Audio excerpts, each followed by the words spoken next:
உங்கள் அபிமான எழுத்தாளர் ஜெயலட்சுமி கார்த்திக்கின் ஆடியோ நாவல் சேனல். ஒவ்வொரு அத்தியாயமும் கேட்டு லைக் பண்ணி கமெண்ட் பண்ணுங்க. மறக்காம சப்ஸ்கிரைப் பண்ணிடுங்க. அப்பதான் கதைகளோட அப்டேட் உங்களுக்கு நோட்டிபிகேஷன்ஸா கிடைக்கும். நம்ம லட்சியம் நம்மளோடதா மட்டும் இல்லாம நம்ம குடும்பத்தோடதாவும் நம்ம வாழ்க்கை துணையோடதாவும் இருந்தா அது எவ்வளவு நல்லா இருக்கும். என் கனவுக்கு என் குடும்பமும் துணை நின்னா அதை விட பெரிய சந்தோஷம் என்ன இருக்கு? தீபனின் பெரிய பெரிய கனவுகள். அத்தியாயம் 18. நீ செய்யறது உனக்கே நல்லா இருக்கா? படிச்சு படிச்சு சொன்ன, ஆனா கேட்கவே கூடாதுன்னு தானே இப்படி பண்ண என்று கோபமாக அல்லாமல் உரிமையாக திட்டிக் கொண்டிருந்தார் அசோக் சக்கரவர்த்தி. அதை ஏதோ பரிசு வாங்கியவர் போல சிரித்தபடி பெருமை பொங்க பெற்றுக் கொண்டிருந்தார் தன்யாவின் தந்தை மேகநாதன்.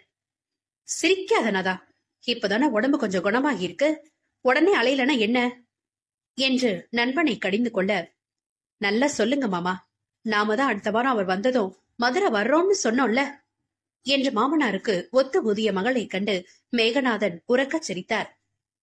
முன்ன இவ வீட்டுல இருக்கிறதே தெரியாத அசோக். லீவுக்கு வீட்டுக்கு வந்தா கூட என் அம்மா பின்னாடியோ இல்ல மதிக்கு பின்னாடியோ ஒளிஞ்சு நின்னு பேசுவா. ஆனா இங்க பாரு, என்னமா வாய் பேசுறா என்று நண்பன் வீட்டில் மகள் உரிமையாக வலம் வருவதை எண்ணி பொறித்தவராக அவர் சொல்ல, அதெல்லாம் உனக்கு பொண்ணா இருக்கும்போது, இப்போ இது என் மருமக என்று தனியாவை தன் அருகில் அசோக் அமர்த்தி கொள்ள, இதெல்லாம் ஒரு வாரம்தான், அப்புறம் என் பொண்டாட்டின் உரிமை கொண்டாட அவன் வந்துருவான் என்று சமையல் அருகிலிருந்து வெளியே வந்தபடி சொன்னார் நளினி. வெட்கத்தில் தன்யாவின் முகம் சிவந்து போனது. மகளின் அழகு முகத்தை கண்ட மேகநாதனுக்கும் வான்மதிக்கும் மனம் நிறைந்து போனது. தில்லை வந்த நொடி தொட்டு பேத்தியை குறுகுறுவென்று பார்த்தபடி இருந்தவர் தனிமை எப்போதடா கிடைக்கும் என்று காத்திருந்தார். ஆதியும் தன்யாவும் சரளமாக பேசுவதைக் கண்ட அனைவரும் ஆச்சரியம் கொள்ள, அவர்களும் ஏதோ விஞ்ஞான மாநாட்டில் கலந்து கொண்டுள்ள விஞ்ஞானிகள் போல ஏதேதோ பேசிக் கொண்டிருக்க, தன்யா தாத்தாவிற்காக ப்ரொஜெக்டர் ஒன்று செய்திருக்க அதை கண்ட தில்லை பல்லை கடித்தார். அசோக் அனைவர் முன்னிலையிலும் மருமகளின் திறமையை பாராட்ட தில்லை முகத்தை தூக்கி வைத்தபடி, இதெல்லாம் கிடக்கட்டும் தம்பி, உங்க புள்ள எங்க பாப்பாவை சந்தோஷமா வச்சிருக்காரா? எங்களுக்கு இந்த ஒயரு டப்பா டவராவை விட பிள்ளையோட வாழ்க்கைதான் முக்கியம் என்று வேகமாக சொன்னார்.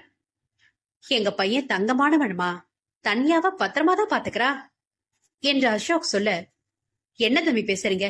எங்க பாப்பாவை எங்க ஊர்ல இருந்து மதுரை வரைக்கும் கூட நான் தனியா பஸ்ல அனுப்புனதில்ல. ஆனா உங்க பிள்ளை பம்பாயில இருந்து மெட்ராஸ்க்கு தனியா ரயில்ல அனுப்பியிருக்காரு. எதுல இருந்தே தெரியல உங்க பையனோட பத்திரம் என்ற முகத்தை திருப்ப, ஐயோ பாட்டி சும்மா இருங்க, அவங்களுக்கு ஆபீஸ்ல ரொம்ப வேலை, அவங்களோட வரதா இருந்தா அடுத்த வாரம் தான் வர முடியும்னு நானே தான் ஊருக்கு போறேன்னு கேட்டேன் என்று கணவனை காமாற்றும் முயற்சியில் இறங்கினாள் தன்யா. அவளுக்கு அவன் ரயில் நிலையத்தில் வந்துவிட்டு சென்ற நினைவு வந்து கன்னம் சிவந்தது. இடம் பொருள் பாராமல் கண்ணில் ஒருவித தயக்கத்துடன் அவள் அருகில் வந்த தீபன், பார்த்து போயிடுவதான ஸ்ரீ, பேசாம பிளைட்ல புக் பண்ணிருப்பேன், சட்டுன்னு நீ ஊருக்கு போயிருப்ப, இப்போ இது ரொம்ப நேரம் ஆகும், அது வரையிலும் எனக்கு வேலையே ஓடாது என்று புலம்பினான். அப்போ நீங்களும் என்னோட வந்துருங்க என்று விளையாட்டாய் தனு கண்ணடிக்க சட்டென்று அவளை இறுக அணைத்தவன் கன்னத்தில் முத்தம் ஒன்றை பதித்தான். எனக்கும் ஆசையாதான் இருக்கு, ஆனா வேலை இருக்கே என்று பெருமூச்சு விட்டு அவளை வண்டியில் ஏற்றிவிட்டு வண்டி கண்ணிலிருந்து மறையும் வரை ரயில் நிலையத்தில் நின்று பார்த்துவிட்டு ஒவ்வொரு ஸ்டேஷனில் வண்டி நிற்கும் போதும் போன் செய்து கேட்ட அவனின் அன்பை அவளால் நெகிழ்ச்சியோடு எண்ணி பாராமல் இருக்க இயலவில்லை. அவள் கனவில் மிதக்கும் கண்களோடு இருப்பதை அனைவரும் கவனித்தாலும் தில்லை முகத்தில் திருப்தி வராமல் இருக்க கண்டு நளினி தன் மகனை அவர் பேசுவதை பொறுக்க மாட்டாமல், தீபன் தன்யாவை எப்படி பாத்துக்கிறான் தெரியுமா, அவளுக்காக ஒவ்வொன்னும் பார்த்து பார்த்து செய்யறான் என்று மகனை விட்டுக் கொடுக்காமல் பேச முயற்சித்தார்.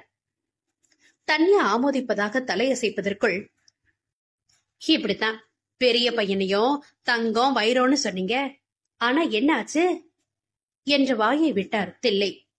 இதை கேட்ட தன்யா குழப்பமாக அனைவரையும் நோக்கினாள்.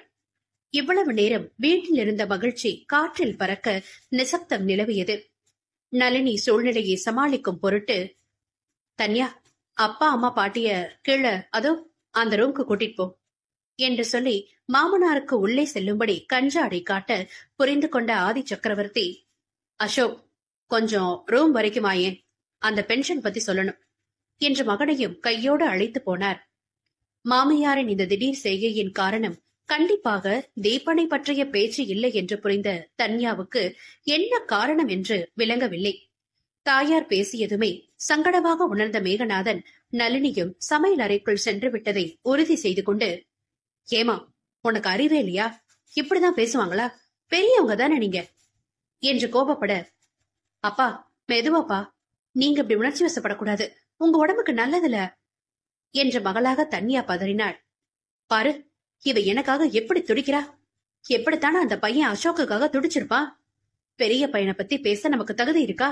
அவங்க பையன் பேசினா பதிலுக்கு நம்ம பொண்ணை பத்தி அவங்க பேசிட்டா நம்ம மூஞ்சியை எங்க கொண்டு போய் வச்சுக்கிறது என்று தான் தாயை சராமரியாக கேள்விகளால் மேகநாதன் துளைக்க, விடுங்க, அத்தை ஏதோ பாப்பா தனியா வந்த கோபத்துல பேசிட்டாங்க என்று தன் கணவரிடம் மாமியாருக்கு வக்காலத்து வாங்கிய தன் தாயை விசித்திரமாக பார்த்தாள் தன்யா.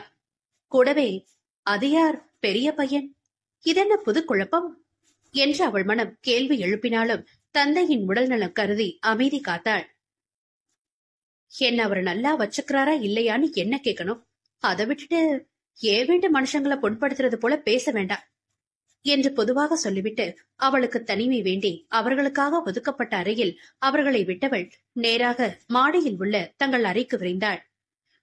தன் குழப்பத்தை தீபனிடமே கேட்டுவிட எண்ணி அவனுக்கு போன் செய்ய அது எடுக்கப்படாமலே போனது. கண்டிப்பாக ஏதோ சரியில்லை. ஆனால் அதை யாரிடம் கேட்பது என்று தத்தளித்தாள் தன்யா. யாருக்கும் உவப்பில்லாத சூழல் நிலவுவதை அவள் உணர்ந்தாள். இல்லாவிட்டால் இந்த நேரத்திற்கு கண்டிப்பாக சமையலறையில் இருந்து மாமியார் 4 முறையேனும் தனு தனு என்று அழைத்திருப்பார். உதவிக்கு இல்லாவிட்டாலும் அவரோடு பேச்சு கொடுத்தபடி தன்யாவை அமர்த்திக் கொள்வதில் அவருக்கு கொள்ளை பிரியம். ஆனால் இன்று தன்னை அறவே தவிர்ப்பது தான் தன் பெற்றோரோடு உரையாடவா அல்லது கோபமா என்று புரியாமல் அடுத்து தனக்கு நெருக்கமான தாத்தாவும் மாமாவும் அவர்கள் அறைக்குள் இருப்பதால் மீண்டும் கீழே சென்று கேட்டாலும் அவர்கள் தெளிவாக தனக்கு விளக்குவார்களா என்ற குழப்பமே மிஞ்சியது. என்ன செய்வது என்று யோசித்தவள் நிருபாவை போனில் அழைத்தாள். சொல்லுதனு என்று நிகிலாவுக்கு உணவு ஊட்டியபடி போன் எடுத்த நிருபாவிடம், அண்ணி, இங்க ஒரு பேச்சு போச்சு, எனக்கு ஒண்ணுமே புரியல என்று நடந்த வழியில் சொல்ல அதற்குள் மகளை விளையாட அனுப்பிவிட்டு கணவருக்கு அருகில் வந்து அமர்ந்தாள் நிருபா. கிருஷ்ணன் செய்கையில் என்னவென்று கேட்க போனை ஸ்பீக்கரில் போட்டவள், மறுபடியும் சொல்லுத்தனும் என்று சொல்ல வைக்க கிருஷ்ணன் யோசனையாக நெற்றியை சுருக்கினார். உனக்கப்போ விஷயமே தெரியாதா தன்யா என்றார் நெற்றியை தேய்த்தபடி. என்னென்ன விஷயம்? எனக்கு ஒண்ணுமே புரியல என்று விழித்த அவளை நினைக்கவே பரிதாபமாக இருந்தது நிருபாவுக்கும் கிருஷ்ணனுக்கும். அது என்னென்ன தன்யா, உங்க அக்காவுக்கு பதிலா உங்க அப்பா உன்னை கல்யாணம் செய்து கொடுக்க நினைச்சது போலவே இங்க ரூபன் நிறுத்திட்டு போன கல்யாணத்தை மாமா தீபனை வச்சு முடிக்க நினைச்சாரு. கடவுள் முடிச்சு எவ்வளவு அழகா உங்க 2 பேருக்கும் போற்றுக்காரு பாரு. பெரியவங்க பேச்ச விட்டுடுமா, நீங்க சந்தோஷமா இருங்க, எங்களுக்கு அது போதும் என்று பொறுமையாக அனைத்தையும் கிருஷ்ணன் விளக்கினார். கண்ணில் கண்ணீர் தாரை தாரையாக பொழிய பேச வார்த்தைகள் இன்றி தவித்தாள் தன்யா. அவளால் அவள் உணர்வுகளின் கொந்தளிப்பை வெளிப்படுத்த தெரியாமல் விழிக்க, என்னாச்சுடா தனு, பேசு என்று நிருபாவும் கிருஷ்ணனும் ஊக்கமளிக்க, அப்புறம் பேசுறேன் என்று தட்டு தடுமாறி பதிலுரைத்த அவள் போனை வைத்துவிட்டு மேஜை மேல் இருந்த தீபனின் புகைப்படத்தை கையில் ஏந்தி கொண்டு கண்ணீரில் கரைய ஆரம்பித்தாள். அவளால் நிகழ்ந்த எதையும் சாதாரணமாக எடுத்துக் கொள்ள முடியவில்லை. எங்கே தன் தமக்கை வாழ வேண்டிய வாழ்வை வாழ்ந்து கொண்டு இருக்கிறோமோ என்று நொந்து வாடிக்கொண்டு இருந்தவள் முன்னே இந்த சோலைவனம் உனக்கானது என்று சொன்னால் எப்படி இருக்குமோ அப்படி இருந்தது தன்யாவின் மனது. அதைவிட தீபன் மனதில் தன் அக்காவின் எண்ணங்கள் இருக்குமோ, தன்னிடம் தன் அக்காவின் சாயலை தேடுகிறாரோ, தான் அவருக்கு ஒரு தேவதானோ என்று இத்தனை நாளும் கலங்கி தவித்து மூச்சுக்கு ஏங்கி அடைந்து கிடந்த மனதை இன்று யாரோ கதவு ஜன்னலை திறந்துவிட்டு சுவாசத்துக்கு காற்றை அள்ளி உள்ளே அனுப்பியதைப் போல அவளுள் ஏற்பட்ட நிம்மதிக்கு அளவே இல்லை. உடனே தீபனை பார்க்க துடித்த மனதை அடக்க முடியாமல் மீண்டும் அவனுக்கு போனில் அழைப்பு விடுக்க, இம்முறை அவன் போனை எடுத்ததும் யோசிக்காமல் மிஸ் யூ ராஜா என்று கூறி அழுக ஆரம்பித்தாள் தன்யா. ஹே, ஏண்டி அழுகிற? என்னாச்சு? நேத்து தானே சென்னைக்கு போன, ஒரு நாள் கூட அங்க முழுசா இல்லையே, என்னாச்சு? அம்மா அப்பா எதுவும் சொன்னாங்களா? இருக்காதே என்று அவனே வினா எழுப்பி அதற்கு விடையும் அளிக்க, எப்ப வருவீங்க ராஜா என்று மீண்டும் கண்ணீரை அவள் கண்ணோரம் நிறுத்தி அவள் கேட்ட விதமே அவனை உலுக்கி எடுத்தது. அவன் அறிந்த தன்யஸ்ரீ அவ்வளவு எளிதில் அழுது விடுபவள் இல்லை. உணர்ச்சி வசப்பட்டால் மட்டுமே கண் கலங்கும் அவள் அழுது கரைகிறாள் என்றால் என்னவானது என்று அவன் மனம் மனைவிக்காக தவிக்க துவங்கியது.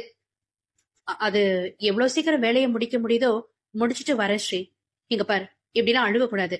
என்னோட தொழிலதிபர் பொண்டாட்டி அழுதா நாளைக்கு சரித்திரம் சிரிக்காதா என்று கேலி செய்து அவளை சரி செய்ய அவளும் மெல்லிய புன்னகையை தவழ விட்டவளாக, அம்மா அப்பா பாட்டி எல்லாரும் வந்திருக்காங்க, உங்களை கேட்டாங்க என்று சொல்ல, அப்போ நீ ஏன தேடல?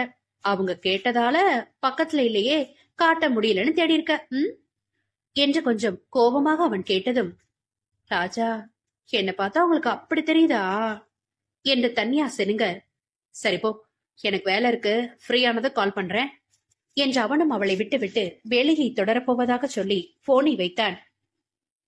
தன் போனில் தெரிந்த அவன் என்னை கண்டு சிரித்தபடி, காதலா கேட்டீங்க ராஜா, அது வந்துடுமா என்று தனக்குத்தானே கேட்டுக்கொண்டாள் தன்யா. ஆனால் என்ன தனு இதெல்லாம் என்று தில்லை அவள் அறைக்குள் நுழைந்ததும் தயக்கமும் பயமும் பிடித்துக் கொண்டது தன்யாவுக்கு. ரூபன் அவன் வேலை செய்த அதே கம்பெனியின் டெல்லி கிளையில் பணிக்கு சேர்ந்துவிட்டு அடுத்து அவன் வாழ்வில் என்ன என்றே புரியாமல் தவித்தான். 10 நாட்களாக அவனும் ஆபீஸுக்கு போவதும் அவன் தங்கி இருக்கும் அறைக்கு வருவதும் உண்ணுவதும் உறங்குவதும் என்று வாழ வேண்டுமே என்ற ஒரு வாழ்வை வாழ்ந்து கொண்டிருக்க அவனுக்கு சலிப்பு தட்டியது.